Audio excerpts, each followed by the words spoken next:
Iran और America के बीच हुए कथित सीज फायर समझौते को लेकर नया विवाद खड़ा हो गया है। पाकिस्तान के प्रधानमंत्री शहबाज शरीफ के दावे पर अमेरिका और ईरान दोनों की ओर से सवाल उठने लगे हैं, खासकर लिबनान को लेकर दिए गए बयान पर। पाकिस्तान के प्रधानमंत्री शहबाज शरीफ की अमेरिका ईरान के बीच कथित मध्यस्थता वाले सीज फायर डील की फिर से पोल खुल गई है। शहबाज शरीफ ने बुधवार को अमेरिका को राष्ट्रपति डोनाल्ड ट्रंप के सीज फायर ऐलान के बाद सोशल मीडिया प्लेटफॉर्म एक्स पर पोस्ट किया था कि ईरान, अमेरिका और अमेरिका के सहयोगी देश लेबनान समेत सभी देशों ने 2 हफ्ते के लिए हमले रोकने और वार्ता के लिए युद्ध विराम पर सहमति दी है।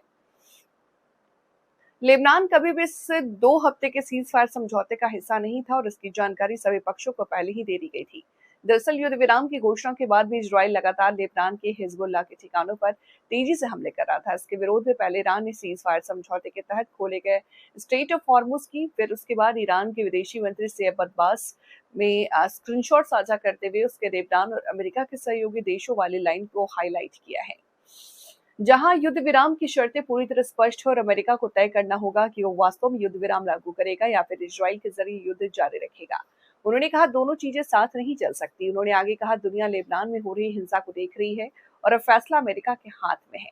ऐसे में बड़ा सवाल ये उठ रहा है कि जब अमेरिका और इजराइल दोनों ही लेबनान के सीज फायर का हिस्सा नहीं मान रहे, तो क्या पाकिस्तान के प्रधानमंत्री ने जानबूझकर ईरान को गुमराह किया था या फिर अमेरिका ने अंतिम समय पर अपने वादे से पीछे हटते हुए समझौते का उल्लंघन किया?